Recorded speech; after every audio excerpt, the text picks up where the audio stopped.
Assalamualaikum warahmatullahi wabarakatuh. Salam sejahtera untuk kita semua. Kembali saya Catur Sasongko hadir. Kali ini akan mempresentasikan soal dan pembahasan materi decision analysis yang merupakan materi dalam mata ajar analitik bisnis. Jadi saya akan jelaskan soal terkait dengan decision analysis dan kemudian dilanjutkan dengan pembahasan komprehensif. Oke, kita mulai ya. Berikut ini adalah soalnya.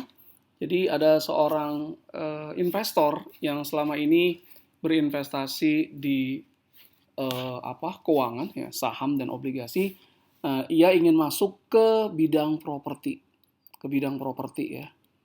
Nah, ada tiga pilihan alternatif investasi atau tiga pilihan investasi yang ada. Yang pertama rumah tinggal, kemudian kantor dan pergudangan.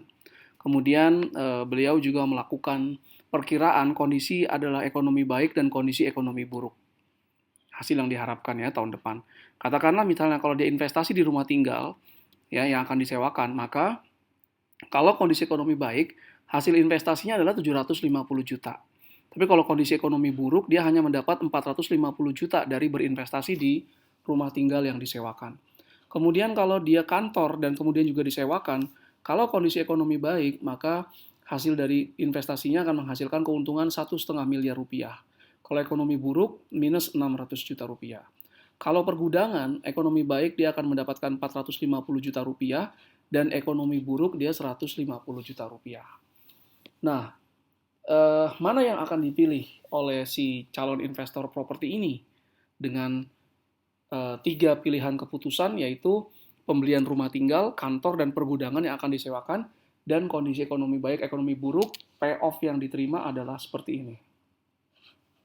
Oke, karena tujuannya adalah memaksimalkan hasil profit yang diinginkan, maka tujuannya adalah maximize profit ya.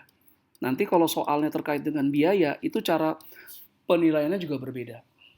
Oke, nah pendekatan pertama kita memilih dengan metode agresif atau juga disebut dengan metode maximax. Maximax ini berarti adalah maximum of maximum. Dari semua payoff alternatif yang ada, pilih yang dari alternatif yang ada, ya dari pembelian rumah tinggal, kemudian kantor atau pergudangan, kita pilih payoff atau hasil keuntungan yang maksimal. Nah, nanti kalau sudah kita pilih tiga-tiganya yang maksimal, kita pilih maksimal dari maksimal. Oke, seperti berikut ini. Ya, contoh misalnya, rumah tinggal kalau kondisi ekonomi baik 750 juta, ekonomi buruk 450 juta.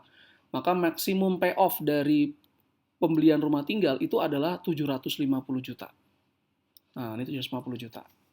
Kemudian kalau kantor, kalau ekonomi baik 1,5 M, kalau ekonomi buruk minus 600 juta, maka maksimumnya adalah 1,5 miliar, 1,5 miliar ya.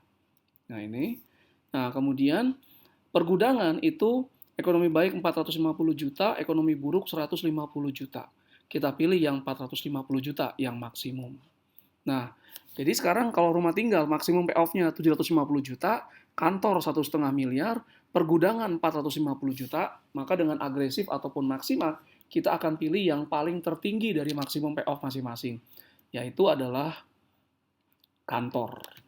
Pilihannya adalah dengan metode agresif atau maximum of maximum, itu dipilih adalah kantor. Oke. Nah, bagaimana kalau konservatif? Nah, kalau konservatif ini maksimum dari minimum. Jadi kita pilih setiap alternatif pembelian rumah tinggal, pembelian kantor, pembelian pergudangan, kita pilih yang minimum payoff-nya. Nah, sudah kita pilih tiga-tiganya yang minimum, kita pilih yang paling maksimum. Oke, jadi kalau kita lihat di sini, misalnya rumah tinggal, ekonomi baik 750, ekonomi buruk 450. Yang minimumnya 450, maka minimum payoff-nya adalah 450. Kemudian kantor itu minimumnya minus 600 juta, dan kemudian pergudangan adalah 150 juta. Nah, dari ketiga ini kita pilih yang maksimumnya. Yang maksimumnya, yang mana? Rumah tinggal. Jadi kondisi minimum, tiga-tiganya kita pilih yang minimum. Nah, dari yang minimum, itu dia maksimumnya 450 juta, itu rumah tinggal. Jadi maksimin adalah maksimum dari minimum-minimum yang ada. Nah, metode berikutnya adalah kita mengambil keputusan berdasarkan opportunity loss strategi. minimum dari maksimum regret criterion. Nah, jadi kita perlihatkan lagi contoh seperti ini. Jadi sebetulnya kalau kondisi ekonomi baik, maka yang dipilih adalah kantor. Kalau kita milih rumah tinggal, maka pemilihan rumah tinggal ini akan menghasilkan regret sebesar selisihnya 750 juta. Kenapa seperti ini? Karena kita berpikirnya adalah kenapa kita nggak pilih yang kantor yang menghasilkan 1,5? Kenapa pilih rumah tinggal? Maka ada regret sebesar 750 juta. Berikutnya, nah kalau kita milih kantor tidak ada regret karena ini paling tertinggi. Ingat ini adalah profit atau keuntungan. Tujuannya adalah maximize. Kalau dipilih pergudangan, maka ada maksimum regret karena tidak milih kantor yang menghasilkan 1,5, tapi dipilih pergudangan yang 450. Maka regretnya adalah sebesar 1 miliar 50 juta. Ya, 1 miliar 50 juta. Oke, kita beralih sekarang kalau kondisi ekonomi buruk.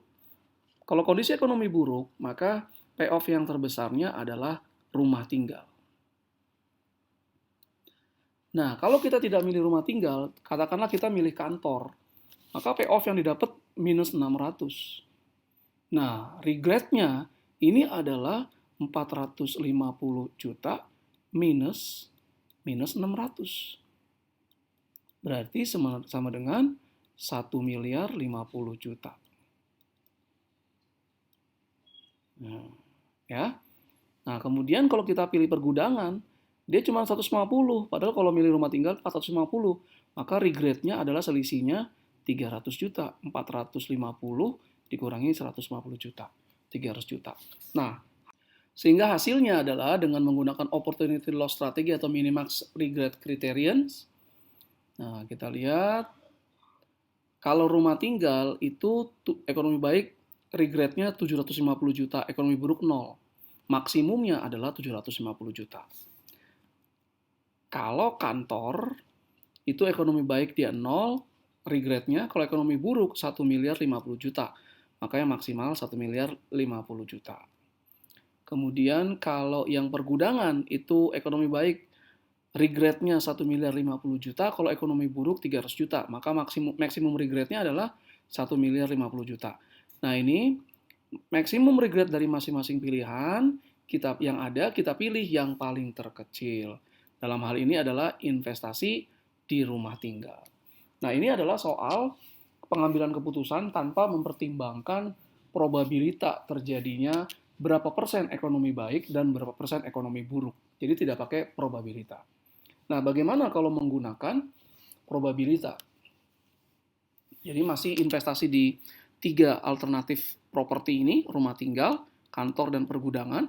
Kemudian kalau ekonomi baik itu probabilitasnya 0,6, ekonomi buruk itu 0,4. Karena ada 2 kemungkinan kondisi atau event, maka probabilitas kedua event ini harus sama dengan 1 ya. 0,6 plus 0,4. Kalau kita bingung menentukan berapa probabilitasnya, kita bisa baginya rata aja. Ini ekonomi baik 0,5, ekonomi buruk 0,4 ya. 0,5 juga. Nah, contoh di sini ekonomi baik 0,6, ekonomi buruk 0,4. Ini payoff masing-masing untuk ekonomi baik dan ekonomi buruk. Oke. Yang pertama, kita akan mencari expected value.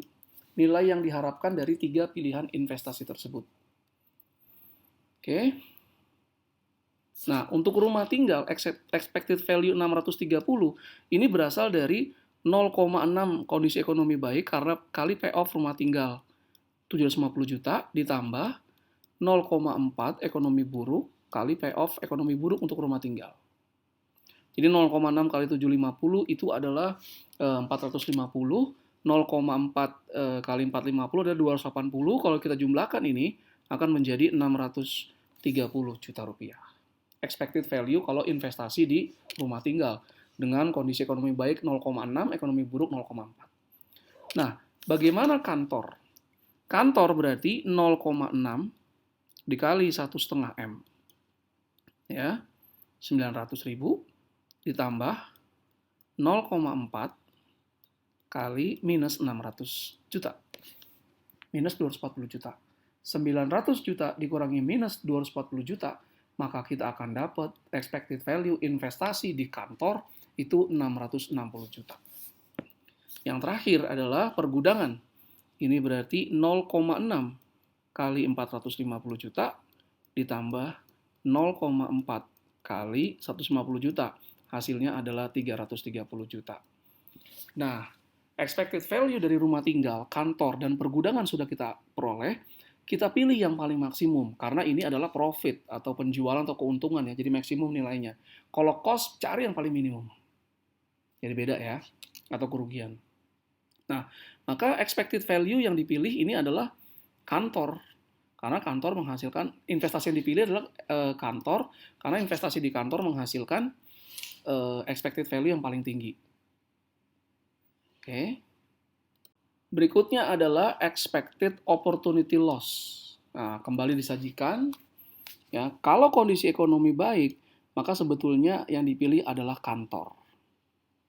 Yang menghasilkan payoff 1,5 miliar. Kalau dipilih rumah tinggal, cuma menghasilkan 750. Maka ada expected opportunity loss sebesar 750 juta. Dari mana?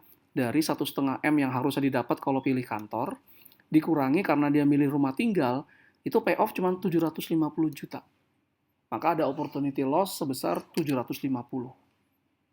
Nah, kalau milih pergudangan, maka expected opportunity loss-nya adalah 1 miliar 50 juta. Dari mana? Kalau dia pilih kantor akan dapat 1,5 M, tapi karena dia pilih pergudangan cuma menghasilkan 450. Selisihnya adalah 1,5 kurang 450, 1 miliar 50 juta. Nah, kalau kondisi ekonomi buruk, maka yang harus dipilih itu adalah rumah tinggal. Karena dia menghasilkan 450 juta, paling tinggi di antara dua pilihan yang lain. Kalau milih kantor, itu malah cuma dapat 600 juta. Maka opportunity loss-nya adalah 450 juta dikurang 600 juta. Maka sebesar 1 miliar 50 juta rupiah. Kalau milih pergudangan hanya memberikan 150 juta, sedangkan rumah tinggal yang tertinggi 450 juta. Selisih karena milih pergudangan, selisih payoff rumah tinggal dengan pergudangan adalah 300 juta. Maka 300 jutanya ini adalah opportunity loss-nya. Milih pergudangan, tidak milih rumah tinggal yang paling tinggi profitnya. Nah, berdasarkan tabel sebelumnya, maka kita bisa menghitung expected opportunity loss dari masing-masing pilihan investasi. Yang pertama, rumah tinggal. Nah, ekonomi baik expected opportunity loss-nya 750, kalau ekonomi buruknya dia 0. Maka expected opportunity loss-nya itu adalah 0,6 kali 750 juta ditambah 0,4 kali 0. Ekonomi buruk profitnya untuk rumah tinggal. Maka kita dapat 450 juta. Kemudian kalau ekonomi baik ini berarti 0,6 kali untuk kantor ekonomi baik dikali 0 ya, expected opportunity loss-nya ekonomi baik ditambah 0,4 kali minus 0,4 kali 1 miliar 50 juta. Maka didapat itu 420 juta. Kemudian pergudangan itu berarti 0,6 kali 1 miliar 50 juta ditambah 0,4 kali 300 juta. Kita dapat 750 juta. Nah, kita pilih expected opportunity loss yang paling rendah. Maka pilihannya adalah kantor. Keputusannya berinvestasi di kantor. Nah, berikutnya kita menghitung decision with perfect information. Jadi kalau kita punya informasi yang sempurna, harus pilih yang mana, itu kita bisa menghitung expected value-nya. Nah, jadi contoh nih kalau disajikan. Nah, kalau kondisi ekonomi baik, 0,6 probabilitanya, maka tentu kalau kita tahu informasi dengan benar, kita pilih yang kantor. Sebaliknya, kalau ekonomi buruk, probabilitasnya 0,4, kita pilih yang payoff-nya atau profitnya paling besar. Kita akan pilih yang rumah tinggal. Nah, dari sini kita akan menghitung. Yang pertama adalah payoff dengan perfect information. Nah, ini 1,5 M kali 0,6. Ini berasal dari ekonomi baik, kita akan pilih kantor. Kemudian yang 450 juta kali 0,4, ini ekonomi buruk, kita pilih yang rumah tinggal. Maka decision payoff-nya, decision with perfect information, itu adalah 1 miliar 80 juta. Nah, dari sini kita bisa menghitung expected value with perfect information.